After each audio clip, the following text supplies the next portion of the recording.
the moment this turned around from not asking what was in it for me, what is in it for me, but who am I still here for?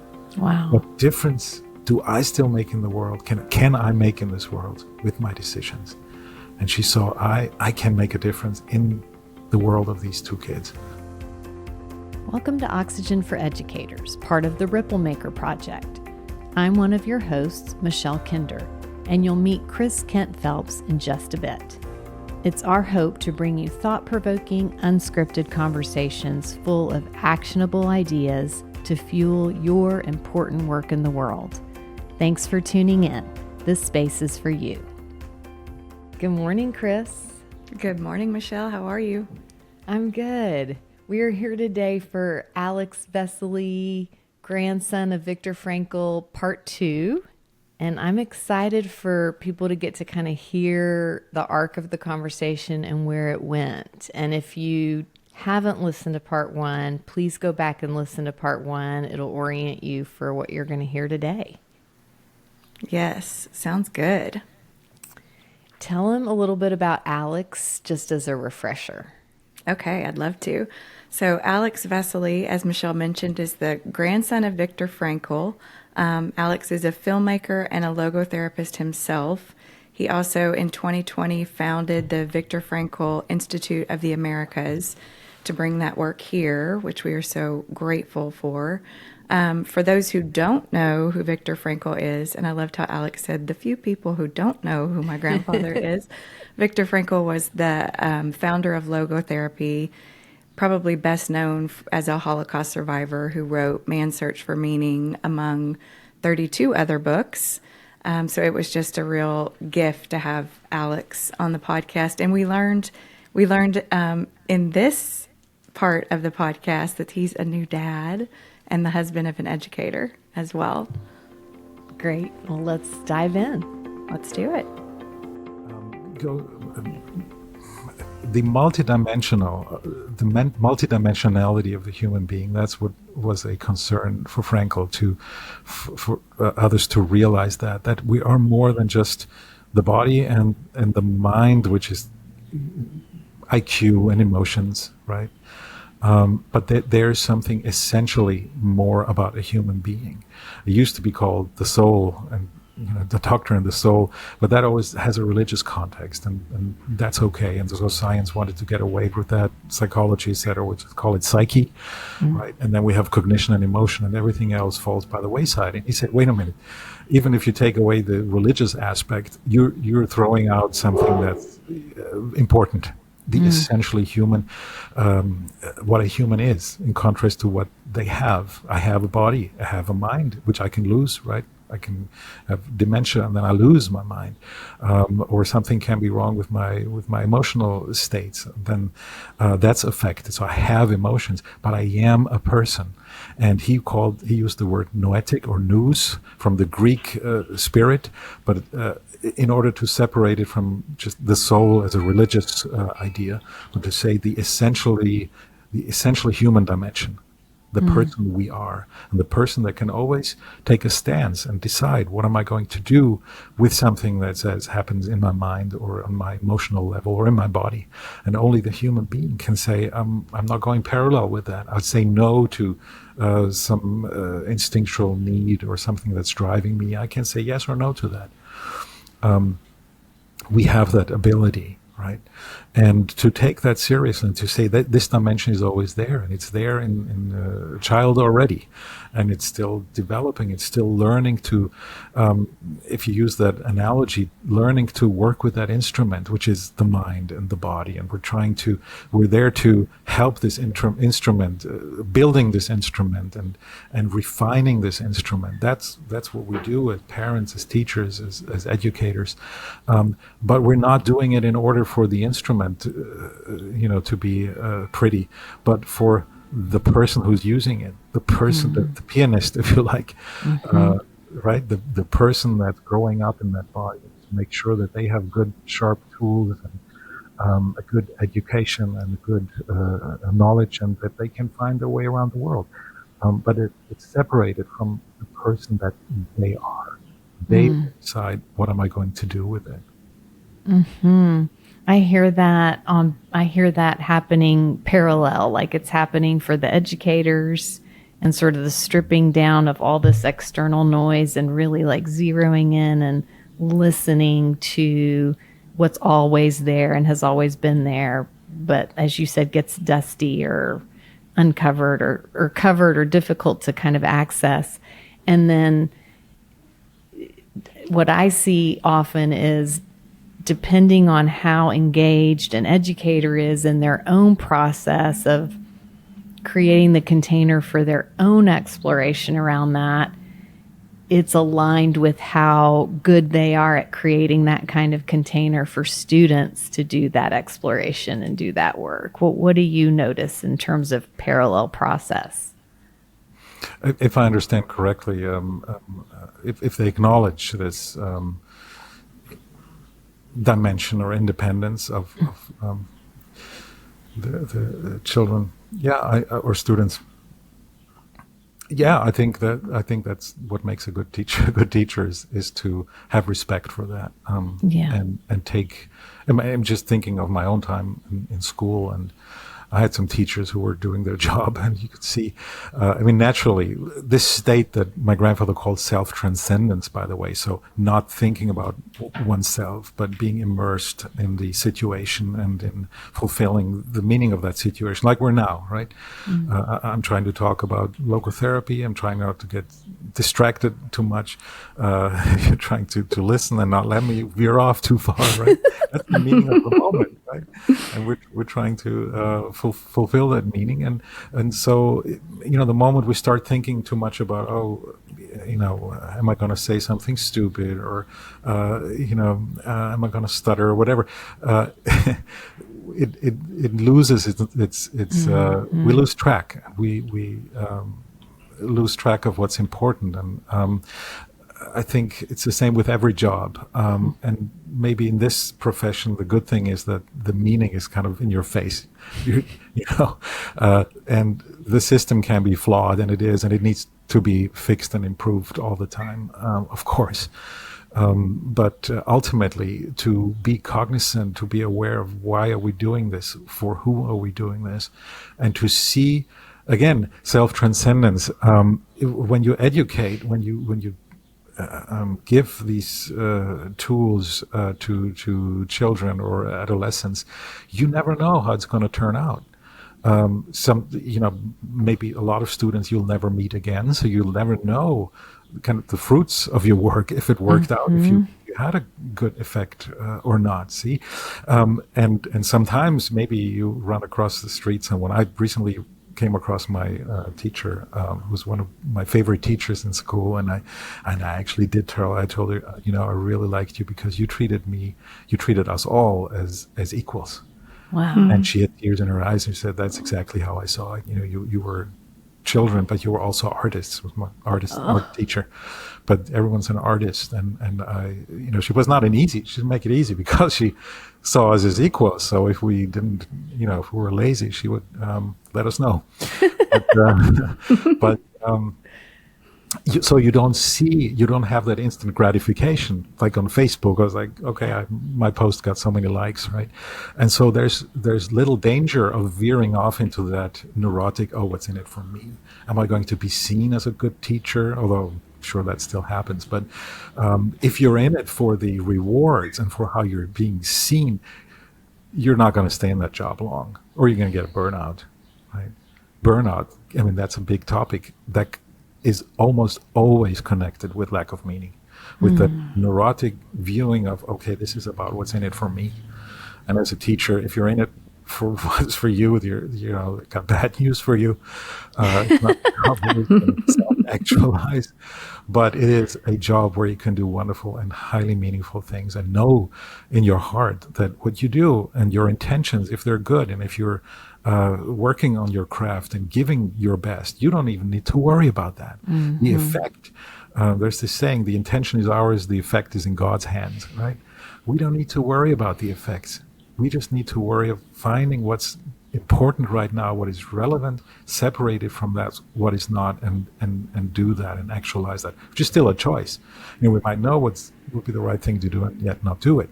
But if we do that, if we give our best, and we're all human, so we can't expect 100%. Nobody's perfect. Sometimes we make honest mistakes, right? But if we give it our best shot, if we listen to our conscience or inner voice, that voice of wisdom, if you like, to say, okay, with this case, maybe I'm going to go this way or do it that way. And with experience, you know that you're going to do this better and better. Then you know that you've given something that your students, your kids can accept, can work with, or not. That's up to them then. That's not in your hands anymore. But you can sleep well, and one day you can look back on your career and say, I gave it my best, and I know, and you know that probably it's very likely that a few, maybe one, or a few, or maybe many lives have been influenced in a positive way by what you did. I mean, just hearing you talk, like I'm having a different internal experience than I was having an hour ago. Just sort of like reorienting, yes, it's a huge compliment, also a huge urging to everyone listening to really pay attention to like what happens in your inner state when you orient toward meaning. And you orient toward what am I to do in the world, and how do I listen to that? I can't remember who writes about like all the treble in the world, and treble like a treble note, and then a bass note. And how do you listen for the bass note and follow? Like that. Yeah, I really like that too. I wish I could give proper credit. I can't remember where I heard it. I can tell you it's not original. But that, like, I feel like in 2025 in the United States, if you're an educator, there's so much noise, and it is causing a ton of burnout and a ton of heartache and heartbreak and all the things. So just listening to you today, I feel myself like pulling up into that bass note territory that feels, clear and like exciting, even the hard stuff, exciting. And I'm just hoping that is the experience on the other end of the line for folks listening to the podcast. Are you feeling something similar, Chris? Like what's coming up for you? Yeah, 100%. It's just a good reinforcer. It's all a good reinforcer. Yeah, and it's North Star, right? I mean, it's a North Star at a time when everyone's trying to tell you who you are, what to think, what's important, all the things. That's actually a good way to put it, the North Star, because you have burnout, and the demands are excruciating. They're overwhelming. But the good thing, or maybe that's the hopeful thing, meaning is never overtaxing you. It's never expecting too little, and it's not expecting too much of you. If it is expecting too much of you, and if you are losing your strength or your mind because it's too much, then you're taking damage. And then you cannot serve that meaning anymore as well as you did. So if you think of it logically, meaning cannot demand too much of you. It cannot overwhelm you and ask more of you than you can give without damaging yourself, because otherwise it would turn anti-meaningful. It would no longer be meaningful that instant that it demands too much of you. Also, it would turn meaningless in the moment it demands too little of you, which again, that can be a problem too, but not so much with educators. So let's stick with the overwhelmed. If you're constantly overwhelmed, it's a good idea to check why that is the case. Are you taking on too much of meaningful possibilities, too many, and thereby damaging yourself and burning yourself up? And then you'll end up not being able to serve any of these meanings. So you have to stop that and start selecting and start, even finding other solutions of maybe delegating or whatever, or it is just so much to you because it's overwhelming you because it's not really your thing. It's, you're not really meant to be in that seat on the bus. Another analogy, right? You're sitting in a long seat, and then it's time to think about getting another job or getting into another position in the system. I mean, what's the system? The system is all of us. Everyone, every educators are part of the system. So, yes, the system can be flawed, but if you're in that system, it's also your choices that ultimately matter. Are you supporting this? Are you letting the system continue?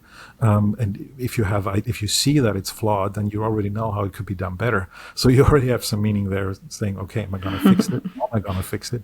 Or I'm going to leave it because it's, I can't fix it, right? So all these decisions, all these different ways we respond, and again, responsibility. So what the system's like is a responsibility in part of everyone who's part of that system. So it's not always pleasant if you go to a logotherapist. You might actually become aware of, okay, there's more responsibility than maybe I want to have. But a good example is doctors too, right? Emergency responders. They have to get up in the middle of the night and go to a scene of emergency, and that's not always pretty. And sometimes they can save a life, and sometimes they can't, right? And so if someone really wants to do that and knows that that's the meaning that they want to serve in their lives, they will not end up in a burnout, although it can be frustrating although intentions don't always have the effect we want. So there might be a lot of times that they come too late and there's nothing they can do. Well, does it render their attempt to save a life meaningless? It doesn't. The intention itself does not become meaningless, and they'll get up the next time and they'll do the same thing over again. And so if it's too much, if you're burning up, if you have the feeling that you're going getting depressed, then it's time to have a look, to take a step back and say, is this still meaningful? Am I in the right place? Am I serving the right meaningful tasks, or could it be done by someone else and better? Is it time to move on? Different position, different responsibilities. Elizabeth Lucas, the most prominent student of my grandfather's, once compared this with I think the beautiful image of a giant conveyor belt running through the world, right? So everyone is next to that conveyor belt, and there are letters on this conveyor belt which represent meaningful tasks, meaningful possibilities. And each letter has a name written on it, right? And so you have to find the letters and pick out the letters that are addressed to you and not somebody else. And some people, they're so revved up and they'll open every letter and try to answer every letter, and they will become overwhelmed. And others take the wrong letters that are not really addressed to them, and then it's not right. They're not in serving their purpose. They haven't found their meaning. They're doing something that they think, maybe because others expected of them, or somehow they were coerced into a career, or just, which is still a decision to say, I let somebody decide what I'm going to do with my life. Especially with young people, again, it's very important to avoid that mistake. But ultimately, it's even their responsibility if they say, well, my parents told me do this or that, and I just went along with it. Right? And then maybe 20 years later, they blame their parents, right? But the responsibility in part is by them, because you'll always find examples of people who had parents said, you have to do this, and they said, no, I'm not. Yeah. So the freedom is always there, and the freedom can be something wonderful. That's how my grandfather put it.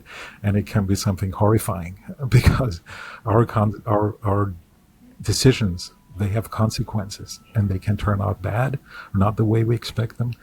But ultimately, having followed one's instinct, one's conscience, to the best of one's ability, and maybe failing in the process, from a psychohygienic point of view, is not so dramatic. People don't end up in therapy because they said, I tried this and it turned out wrong. I gave it my best shot, but then Then I found out teaching is not for me, right? That's not so bad. Much worse is the what if, or the attempt to say, oh, it wasn't really my decision, it wasn't really my responsibility, knowing full well that, yeah, I was responsible because I let something happen, I let someone else decide, and I went along with it because maybe I wanted to avoid confrontation or something. And we know in our hearts what we are responsible for and how we could have done things differently. But again, that's not a reason to give up, because even that can be a learning experience from which we then seek new meaning and remodel our lives and choose a path that we wouldn't have chosen if we hadn't had this experience of doing something wrong. Mm-hmm. I hear you urging us to think about alignment, and sometimes we can get in alignment by changing our view or our focus, and sometimes we have to change our situation.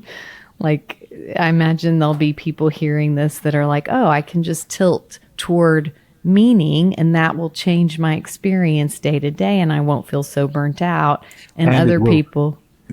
And it will improve your life more than, I don't know, the bigger paycheck or the award. The system is also kind of built in a way that people who do their jobs and do them well are suddenly in positions where they didn't want to end up, and where they're not doing the meaningful work, but maybe they're in the administration or organizing, and which is not their forte. Yeah. They're like, I got someone else's letter. Get me out of here. Exactly. This is for someone else. But and don't you think meaning is always there? It just needs to be found. It's always there. It doesn't go away. It occurs to me that it's not mainstream to move slowly and contemplate whether you got the right letter or not. Mm-hmm. Mm-hmm. Yeah, of course. Those are thoughts that sometimes we have to go into the desert, so to speak, and review and rethink and say, maybe what I did till now was meaningful, and now it just is no longer because I've changed, because that job has changed, the situation is different. Meaning changes from hour to hour, from person to person. It's not something that's, once you find it, it's the same thing always. And so you see, we're talking about concrete meaning in every situation. Mm-hmm. And that always changes. And possibilities that we have now might be gone tomorrow. So that also makes it urgent to say, okay, this opportunity is here now. I better take it, because I might assume that I'm still healthy and able to realize this possibility tomorrow, but maybe I'm not. Mm. Use your time well, and that means sometimes take yourself out, have a look at the bigger picture, see if the direction you're going in is still in alignment with what your conscience. Frankl, he always just said this inner voice, or what you align your life to, that's your conscience, and you're well off listening to your conscience. But it's also sometimes difficult to discern which voice in my head is my conscience, and which is, Freud would say the super ego or whatever, influences people that are influencing us or ourselves just by habits, for example, or by thought of, again, this what's in it for me, or is this, will this be difficult? Does it mean I have to get out of my comfort zone, right? But it's not about getting out of the comfort zone per se. You can stay in it if it's meaningful. If you're pursuing something that's meaningful, it's not about that. Whether it can be very easy to do and be meaningful. It can be difficult to do. It is not meaningful. Meaning is the deciding factor. Feels like a North Star to me.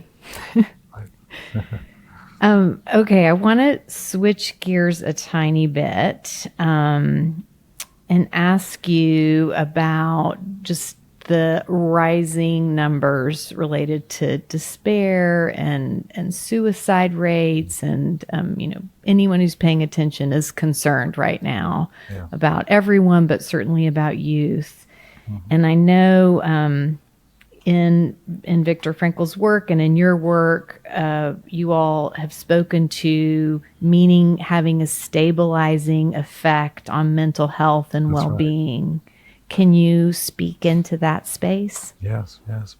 Well, this is very much at the heart of what my grandfather did all his life, because he always quoted Nietzsche, although Nietzsche never wrote this verbally, so he kind of summarized Nietzsche and put it back in his lap, and he said that he who has a why to live can bear almost anyhow, right?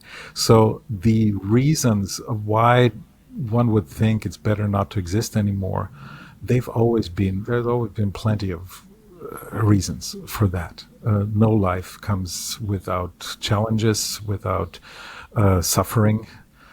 Actually, he would say there are three main sources or ways of suffering. One is suffering, of course, always suffering that cannot be avoided. If you're suffering and you can do away with that suffering, it's never meaningful to accept the suffering. That if I have a toothache, I need to go see the dentist. Everything else is meaningless. But suffering that cannot be avoided, a disease, or death, the death of beloved person, or the insight that, our time is limited, right? And thirdly, guilt. To exist means to become guilty because we do sometimes make not the best choices, and then we are guilty, right? And that can be small, that can be big, doesn't really matter.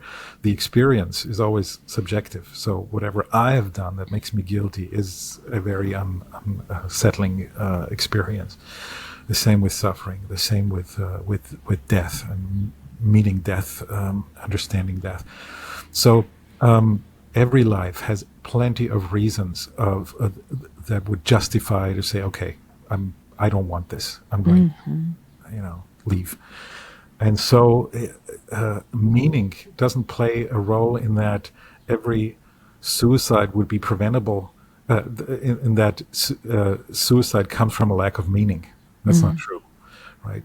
But what my grandfather emphasized was every suicide might well be prevented if there was a perspective of meaning aware to that person in that moment they're contemplating suicide. So not the question what's good for me, what's in it for me, but in life, and what has life given me, or what is life still offering to me now that I'm suffering, or that I've become guilty, or that I lost someone, right?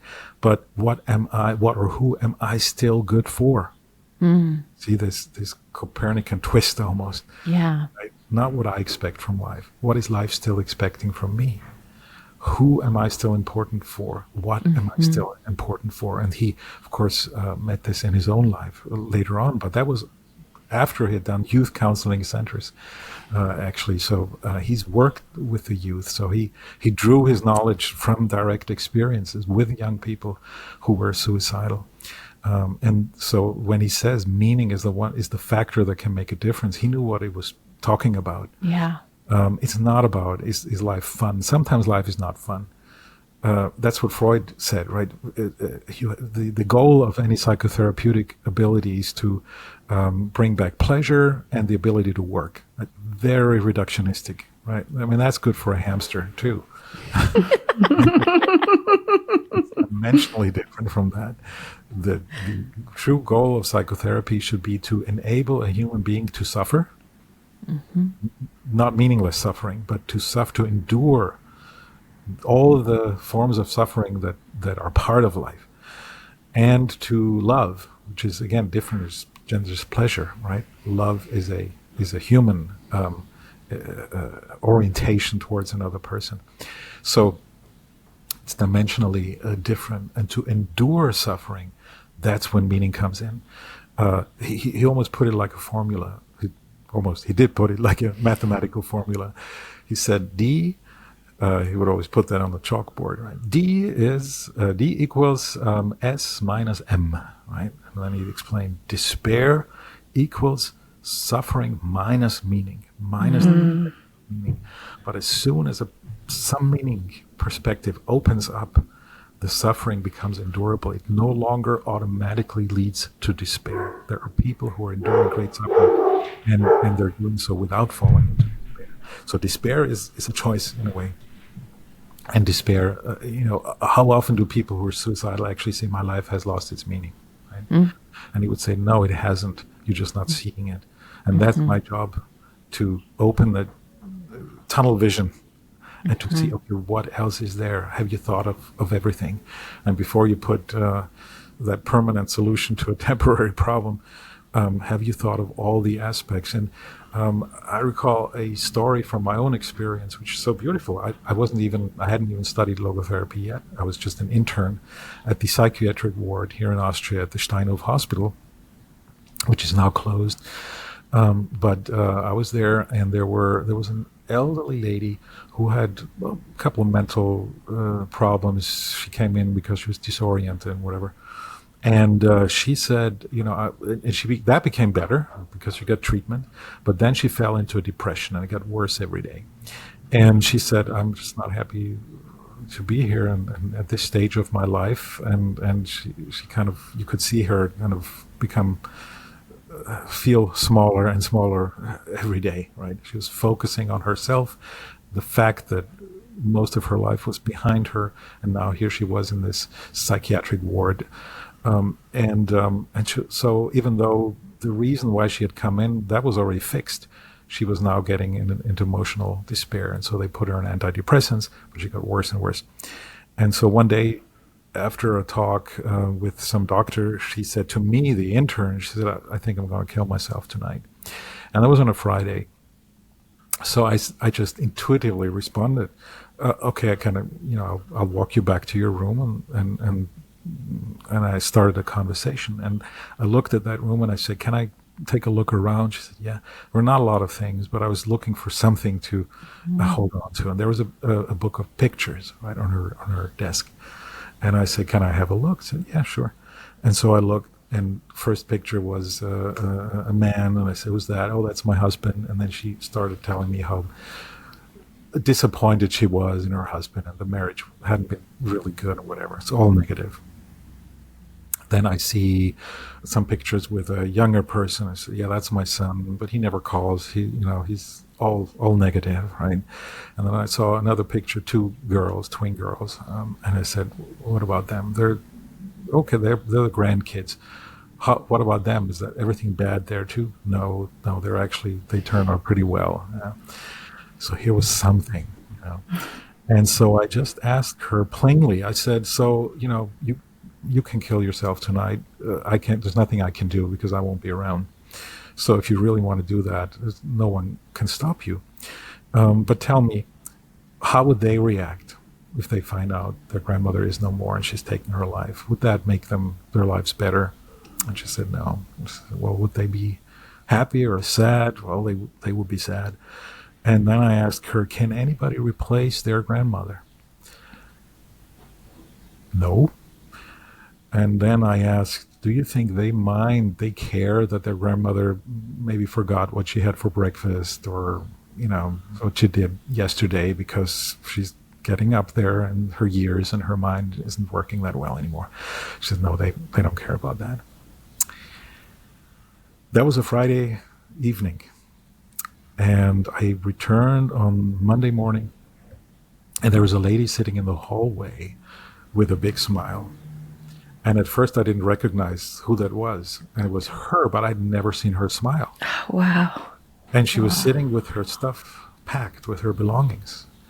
And I said, what's happening? And she said, well, they're sending me home.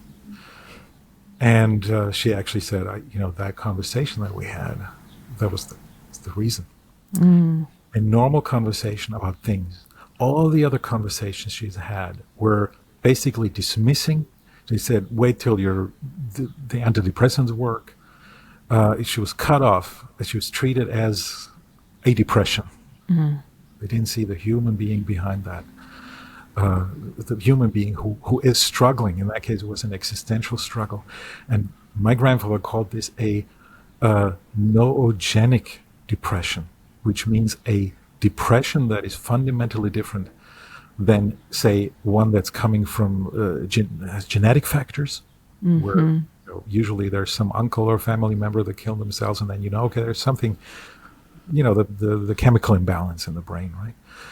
There you need to work with antidepressants, no question. Or a reactive depression, something, a maladjustment to a new situation in life, right, which sometimes happens. So that would be psychogenic, that would be in the psyche. And then, of course, you need to do psychotherapy. Maybe you help with antidepressants too, but you can tackle it on that level. But then there's the noetic dimension. Then there's the existential level. She was suffering from existential despair. She was making a life review, and it was negative. What was in it for me? Not too much left. And now here I am. Why not cut it short, right? But the moment this turned around from not asking what was in it for me, what is in it for me, but who am I still here for? Wow. What difference do I still make in the world? Can I make in this world with my decisions? And she saw I can make a difference in the world of these two kids. And that, incredible. Total shift. What is mine to do? Self-transcendence. She forgot about her own troubles. She could leave that aside for a moment and say, no, I want to be here for the kids. And for that purpose, for that meaning, I'm willing to make a sacrifice. And that is, it's not easy to be old, right? It's not fun. But the question of why, for who or for what do I make this sacrifice, and be that sacrifice of living on? And that, of course, is so much meaning in that. In that, even just showing her kids, you can be old, and maybe you're not happy with a lot of things, aspects of your life, but still you can carry that, and you can carry that bravely. You can, be an example, or turn things, live differently now that you have that insight. So that's what my grandfather meant with saying the possibility, meaning never goes away till we draw our last breath. There are meaningful opportunities, possibilities. Even if you're lying in bed, there's still time. You can hate or you can forgive. He always quoted Leo Tolstoy's The Death of Ivan Ilyich, right? Who in his last moments of his life looks back at his life and says, I wasted it. But then he sees, by accepting my death now and by the way I die, I can still leave something good for my wife and my child, and make a difference in their lives. That's always possible. That's what we humans can do. And it's those examples that kind of become the lighthouses which we can orient ourselves from and learn from and draw from that and emulate and try to learn something from our own lives. Can I ask an action-oriented question right now, which is where I get my meaning? So obviously, logotherapy is a direct solution for the suicide situation that Michelle originated the question from. Is that part of why you started the Viktor Frankl Institute of the Americas? And because you're doing trainings through that, correct? So is the point of that to make logotherapy mainstream? Well, to make it mainstream or not, to make it easier for people to find who want to find it, and for people to know that it's there, and to learn and to pass it on. That's really the main concern. It was my grandfather's concern. It's my concern. So he always joked, and he said, the good thing is logotherapy will never be out of fashion because it was never in fashion. That's really true. There's a timeless quality to it. He asked those questions that are fundamentally, universally true about human existence. So they won't, even if all the logotherapists were to disappear now, you would still be able to pick up his books in some university library and take that knowledge from there and apply it. So the idea is for more people to know about it, and even if they don't become logotherapists, just maybe be aware that meaning is a factor, That it is a central factor, actually, that it's not just, oh, first you need boundaries, and then you need happiness, and then you need to shop till you drop, and then some meaning, sprinkle some meaning in there. That's also good. Right? No, it's at the very center, and everything else is kind of secondary, really. And or even understand the concept of meaning not being, because nowadays you actually do hear a lot about meaning, but most of the time it's, you just said it yourself, the meaning for me. So this is not a critique, but this kind of idea, oh, meaning is whatever I feel is meaningful. Well, if you follow that logic, you're running up against a wall pretty soon, because you could justify anything. You said, well, Hitler thought genocide is a very meaningful thing to do, so that was his meaning, so he did it, so great, that makes it meaningful. No, meaning is an objective quality. It's not just what we feel is meaningful, which again is also hopeful. If you don't feel what you're doing is meaningful, it can be highly meaningful. It's independent of what you feel. Meaning is either there or it's not. Either what you do is meaningful or it's not. I always take the example of Vincent van Gogh, who I think it's still true that he never sold a single painting all through his life. So there might have been a moment when he asked, maybe I should have taken on another job. Maybe I missed the mark. But would anybody now question the meaningfulness of his life and his work that continues to inspire us all? No. So he didn't feel it was highly meaningful what he did. And again, with educators, right? Sometimes you don't know. You don't know if anything you said to that child or to that student, if anything you did. But then they might remember it in a situation where it becomes useful and it might make a huge difference.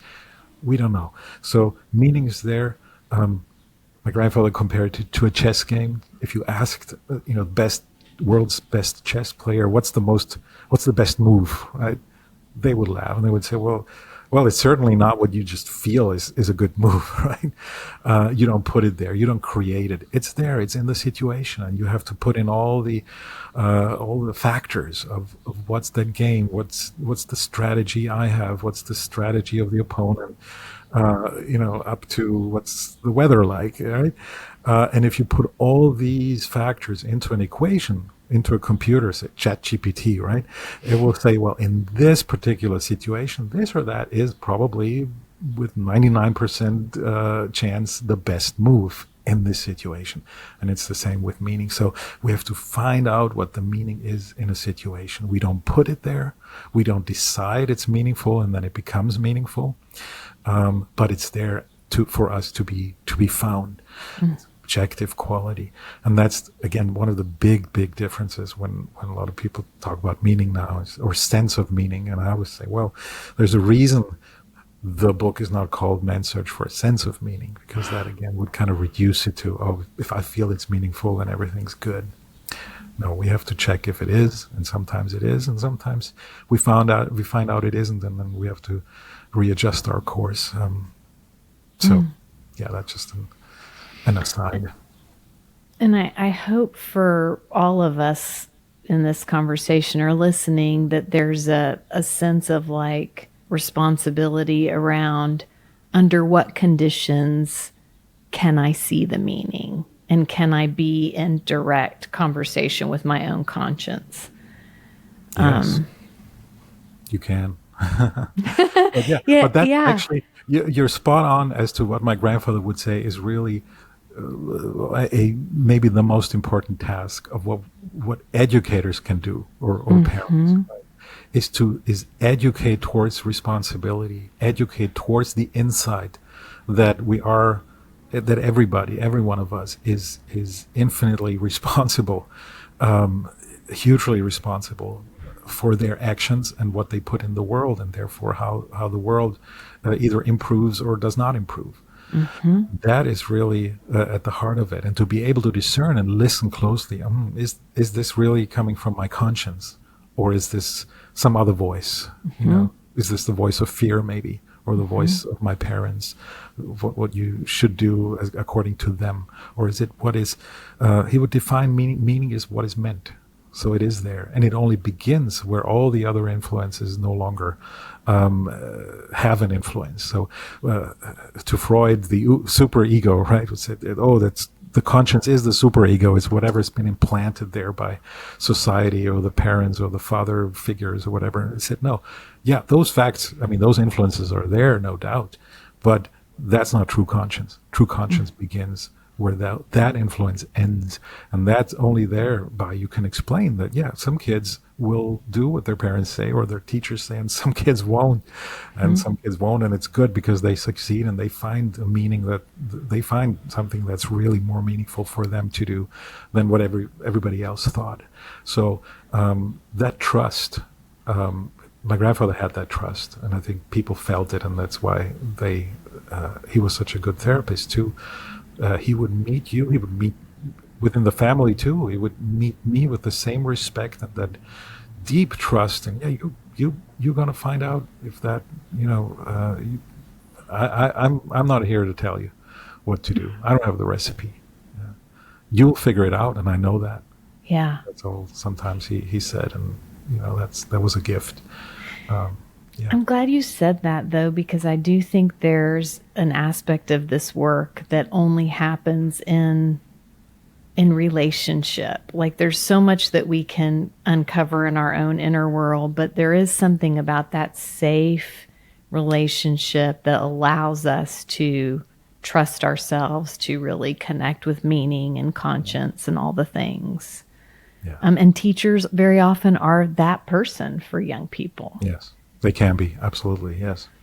Okay, before we let you go, we would be so remiss if we didn't talk just for a second about your grandmother, Ellie, who we got to know a bit about in your documentary, Victor and I, which we loved. Thank you for putting that in the world. Oh, thank you, yeah. What caught my attention the most was how she was described as having an abnormal integrity because she just spoke truth. Yes. Period. Can you tell us a little bit about her and that abnormal integrity? Yeah, I mean, she turned 99 this November, and she's been a 99. very active, strong-headed woman all her life, and I think that was necessary to. My grandfather took up a lot of space, but she had that strength and that character.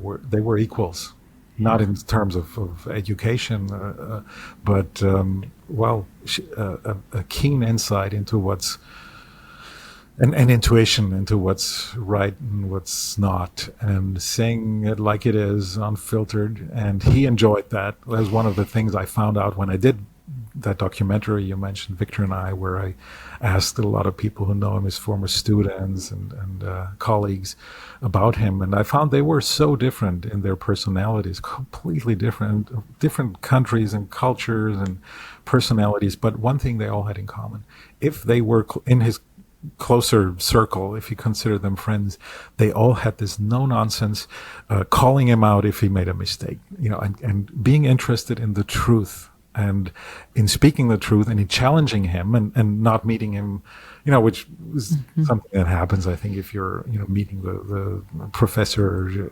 genius, right? But some people would just become yes men, right?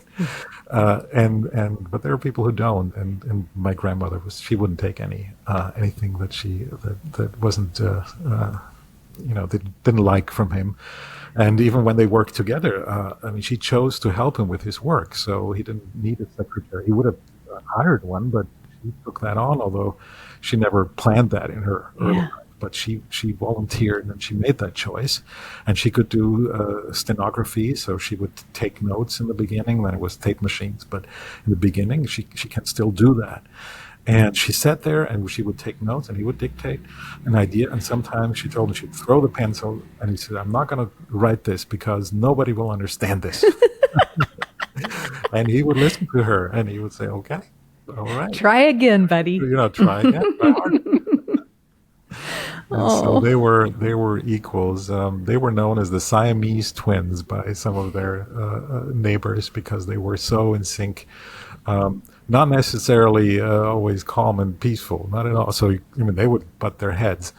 But there was just a deep love and respect for each other. And that's how they could do it and do well. Yeah, lots of love. Such a wonderful legacy, I imagine, for you to have seen that and I'm grateful that experienced I still got to know him for 23 years of my life.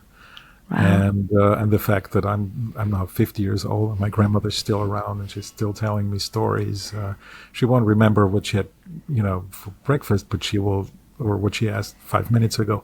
But she'll come up with stories from the 40s and 50s that I've never heard. She remembers so well, and it's still a source of inspiration and just entertainment because she's funny as hell too. What do you call her? What's her grandmother name for you? Omama. Oma. Omama. Omama. Omama is a little bit more rare. Most people here in Austria call Oma or Opa.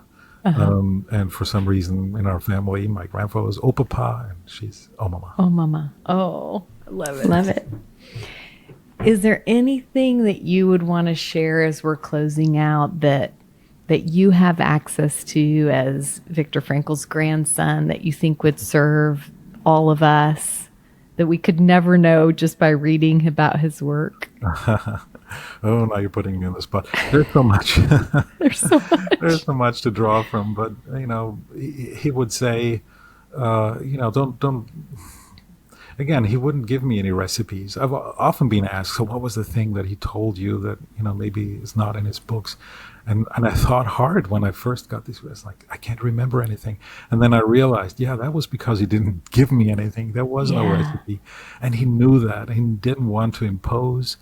And I remember one conversation where I just told him about some thoughts that I had, and it was about whether or not I believe in God or not. And for some reason that the discussion went there, and I was wondering what he's going to say, and he just said, "Oh, well, I believe you," with a total acceptance of whatever decision I had made on that, or whatever I found out, whether I believe or not, and if so, what do I believe in or not. Complete acceptance and knowing that this was for me to figure out and to find and to live by if I decided to. And he had no intention of intervening, but he would also value at the same time that I was having these thoughts and that I was going there and exploring and encouraging. It was in his voice I could hear the encouragement, kind of a respectful "I believe you," and I think it's beautiful that you've matured to a point where you ask these questions, and good luck with that. And that gave me so much more than anything he could have said.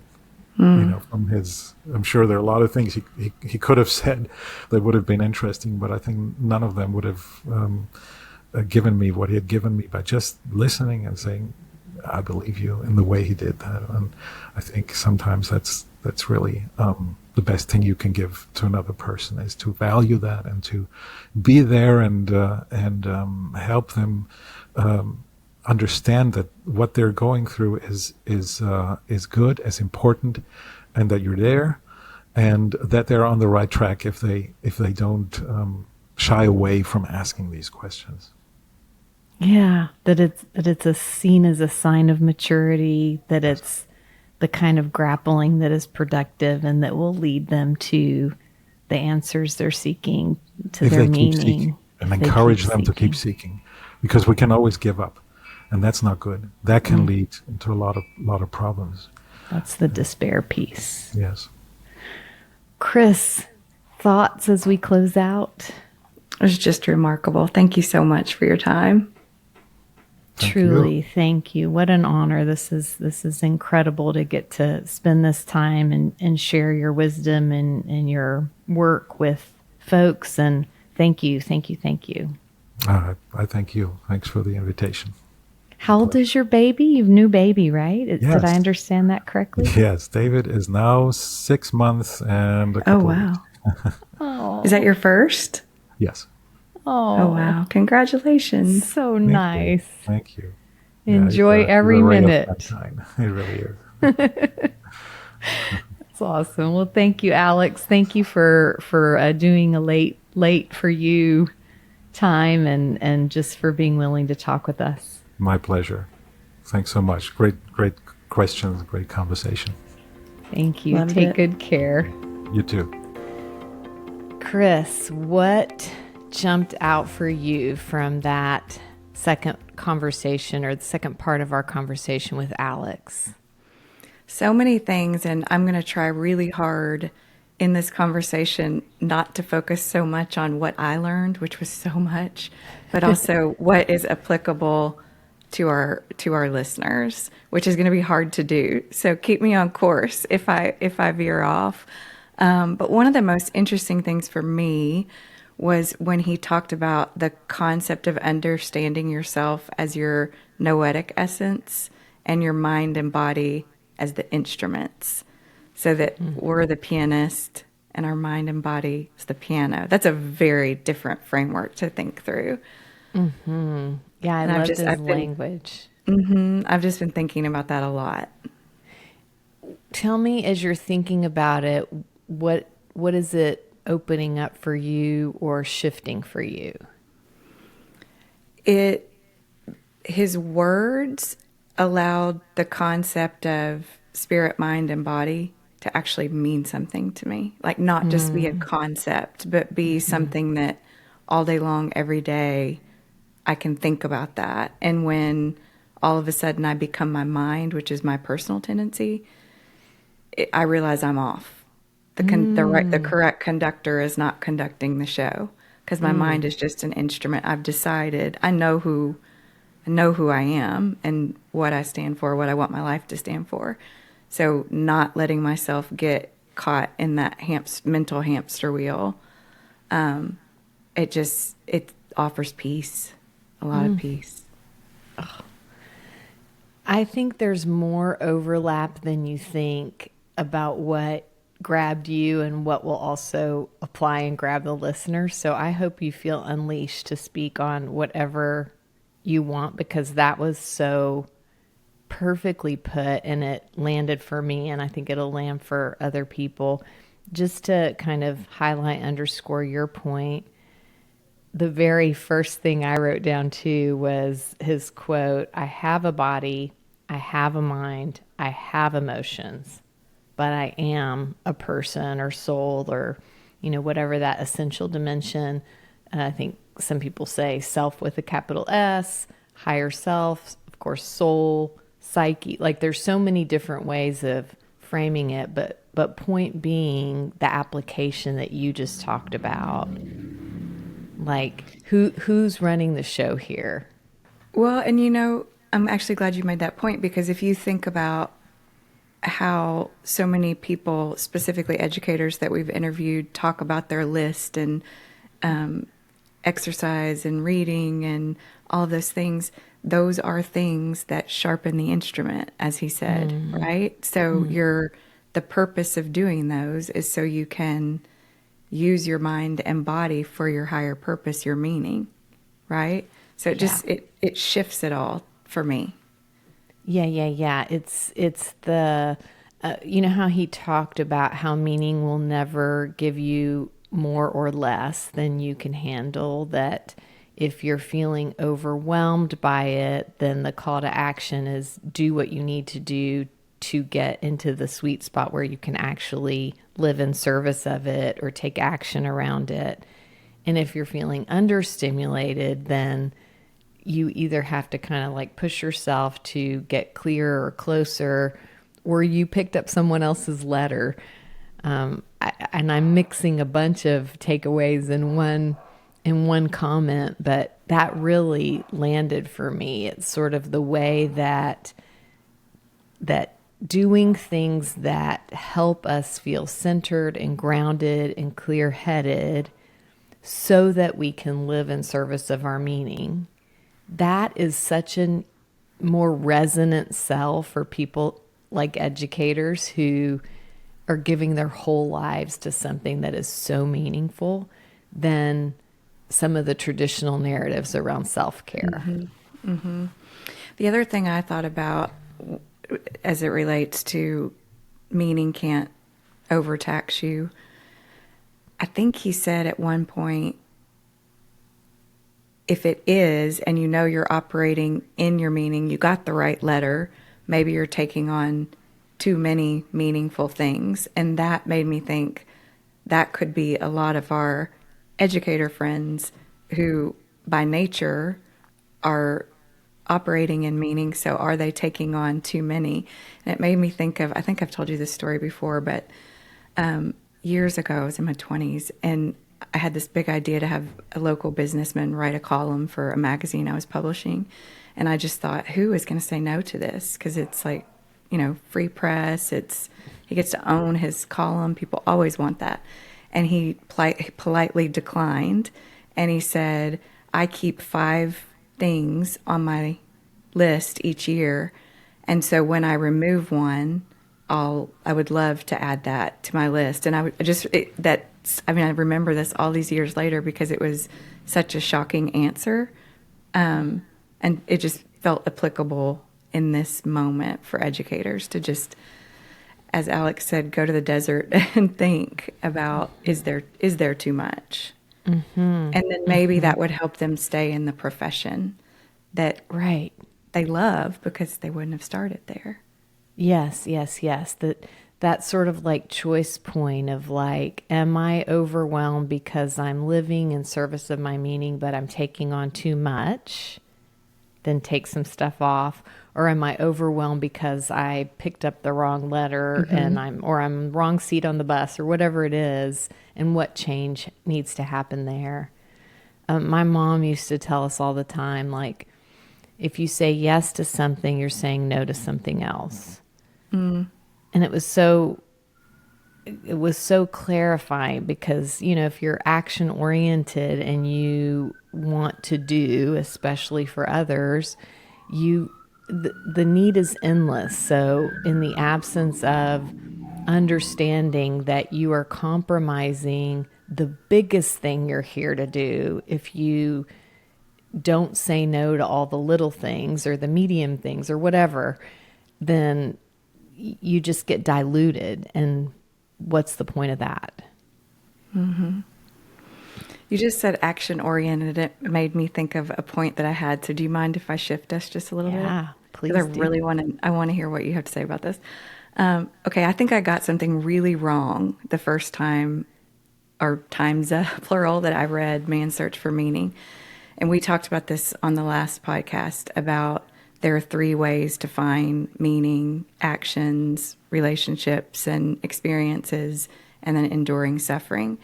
And when I read that, I started categorizing people, including myself, as which bucket do you fall into by nature? So I was thinking, okay, well, I'm action oriented. And then I realized, no, that's not what they're trying to say.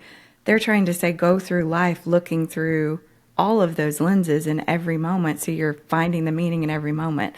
But I missed that. So that was just a big aha for me. I didn't even get it. Honestly, I didn't get it in the conversations we had. I got it when I was prepping for this, and I listened to it again, and I just went, oh, big point I missed. So.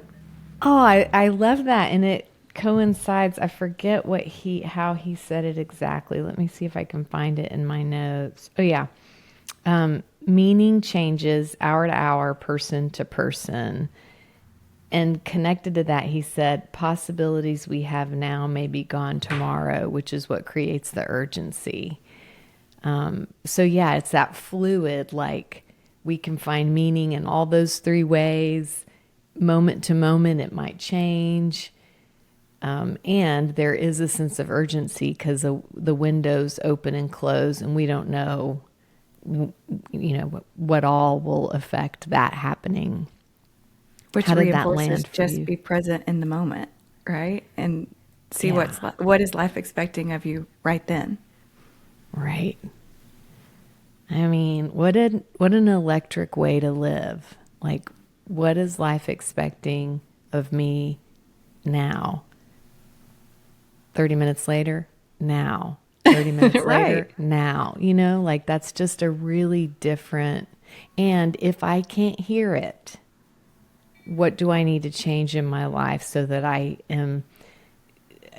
forget how he described it, but it was something like the best thing we can do for each other and for young people is to create the conditions where the learning is inward, like get people connected to their own conscience, their own clarity of direction. And I think that can look a lot of different ways depending on your belief system. That could also include higher power, higher self, guides, whatever it is. But it's tuning in to get clarity versus tuning out to get direction. That's if you just did that, if you just worked on that for the next 12 months, your life would change materially. I asked my kids to listen to this podcast because of all the messages geared to youth.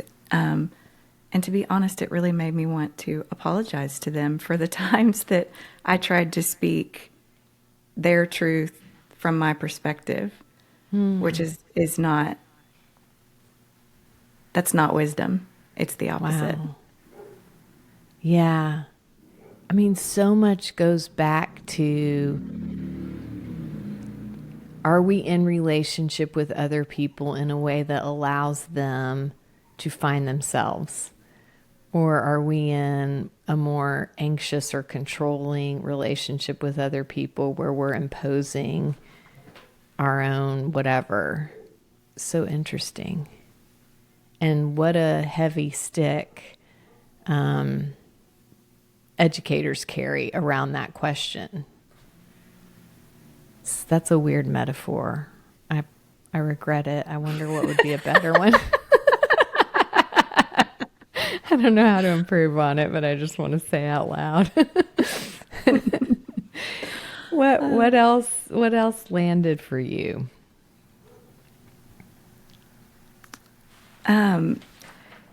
I was really interested in the idea, if I processed it accurately, that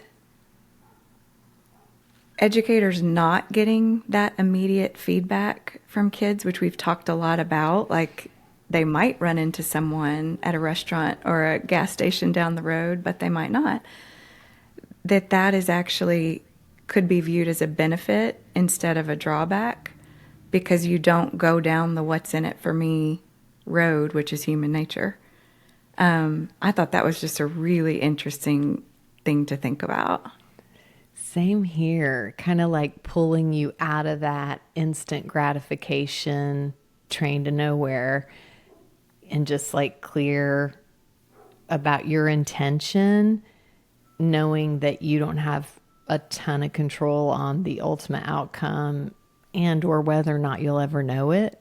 Yeah, I thought that was a really interesting shift as well, like just finding real peace and clarity in how you show up every day, knowing you may not get the feedback, the ultimate feedback on that.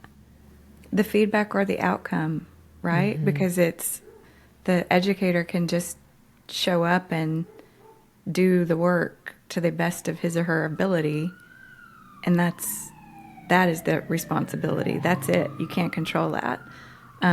We can't control whether we get millions of podcast listeners, right? Like we can do things to try, but we know we're showing up and trying to do something helpful for others.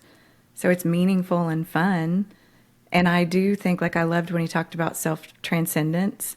And of course, the nerdy accounting brain of mine starts like making a list of when are places and times that like I feel that or experience that, I guess. Every time you say that, it takes me back because you are just so not a stereotypical accountant. It's just really hard for me to remember that that's well, I didn't listen to my mother, because my mother was saying to me questions like, what do you want your life to stand for? She was encouraging me to go and explore. And I mean, she was the mom I'd love to be. And, but I didn't listen. I just already made up my mind and dug in my heels and had a plan. P.S. You are that mom, but that's probably for another conversation. But I experience you as that mom and that friend and that person in the world, just so you know. Well, thank you. What else is on your list? Oh, yeah, here we go. Can we talk about this? I really like how he went to the goal of therapy, but I actually think it's just the goal of living is to learn how to suffer and how to love. And he in the interview and also in all the writings, it's very clear they're not saying suffer for suffering's sake. Like if you're suffering and you can do something about it, do it. Obviously, get yourself out of suffering. But in those circumstances where you can't do anything about it, like grief or guilt, he talked about guilt being on that list, which I thought was really interesting. What is your relationship to that? And can you navigate it? And then same with love. I just think like, wow, okay, that feels very North Star too. Just like that's the work of, that's my work here, is to learn how to suffer and how to love. I just found that grounding. Very much so. Mm-hmm. Very much so. And I mean, if you just think about examples of people in all of our lives who have endured suffering almost with a joyful heart, it's so purposeful for everybody around them. I mean, we are sitting here talking about man's search for meaning and all of that work. Yeah. My mom had a tremendous amount of loss in her life, buried 3 children.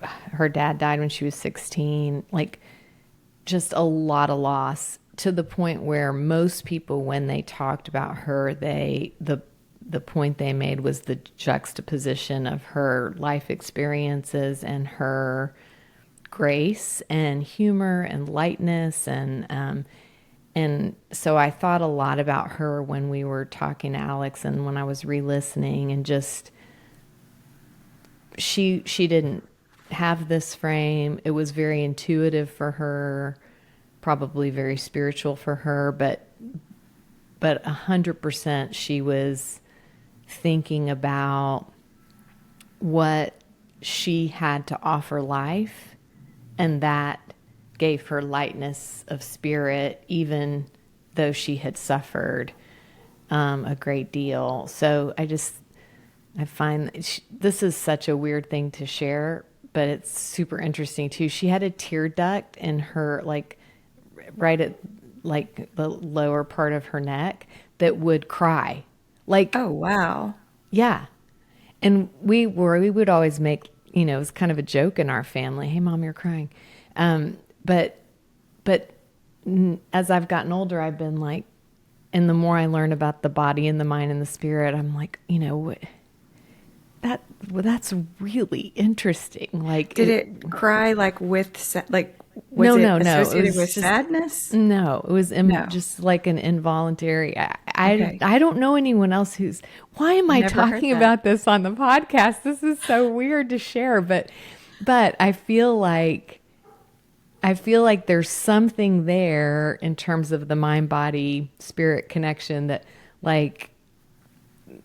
Anyway, the body keeps the score. I don't know. Like it's coming up for some reason, and I apparently have no edit function today. So I'm just sharing whatever's coming up. I'm glad you shared, and I'm glad you shared about your mom.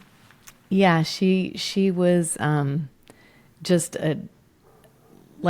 she had a lot of clarity, and didn't personalize it at all, but she had a lot of clarity about how she showed up in relationship could either lighten people or make it heavy. So what we ever heard about her was just how you would never know what she had lived through because of how she carried herself. and she was a good friend. So, to me, that's like the goal of life is knowing how to suffer and how to love. Okay, she did that. She did that. And not unlike Viktor Frankl and Ellie, my dad was larger than life, literally 7 feet, very gregarious, like just big personality. And so if you talk to people about them as a couple, often the stories about him, you hear more, but there was so much going on in my mom and in how she showed up and in what she gave the world. And I love that that's also true about Alex's grandparents. We know so much about Viktor, but man, does his grandmother, from the little we were able to glean from reading and watching, I mean, I want to like channel her energy just from hearing Alex talk about her. She just sounds like a force of nature. Did you notice that when you asked him a question about her, he immediately just grinned from ear to ear and kind of giggled and shook his head?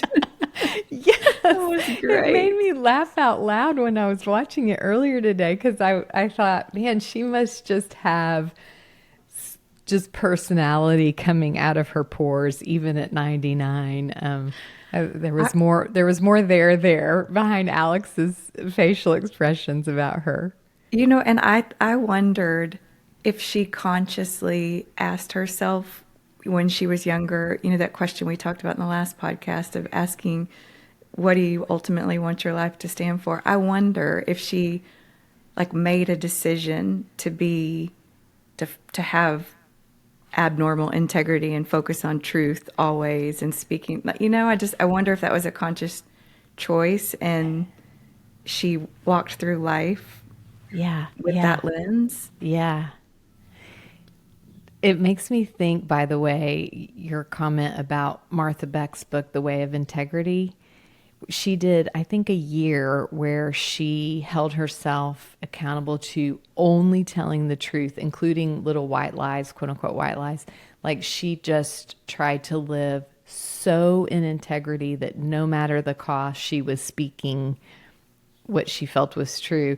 And it transformed her whole life in really interesting ways. So I thought about her book and Ellie's story, especially with your question of like, was it a choice? Was it intentional? Mm-hmm. One thing that I thought we would be remiss not to touch on, because Alex said it kind of quickly, and so I think it's worth highlighting. He talked about Viktor Frankl's impact on youth suicide, and that his views that Alex talked about of thinking from the place of what does life still expect from me came from work that was done before the Holocaust, before he went to the concentration camp in Germany. And I pulled out his book, Yes to Life. That's the book where they really talk about that program in a little bit more depth. And I'm going to read it from the book so I don't misquote it. Yeah. Actually, I might not know where it is. They talked about he had almost like perfect outcomes. Like he had 0 suicides from the group that he was working with. And it was college students who were suicidal based on scores that were coming back from school. And it sent them down that road. And then he was working with them in youth centers. And that's to me that it's like a few sentences in a book. And Alex kind of said that just with less gravitas than I think. I just wanted to highlight it because it's so powerful based on what's going on in our country. Yeah, that's what I was just thinking. Like we need to be excavating that and figuring out what it is that he knew and knows, and how can we apply it to what we're seeing happening. It goes to your point from our debrief last week of like, what is it that makes a meaning-oriented psychology less popular in the United States than in other parts of the country, and is now the perfect storm that people might reorient to logotherapy and meaning-centered living.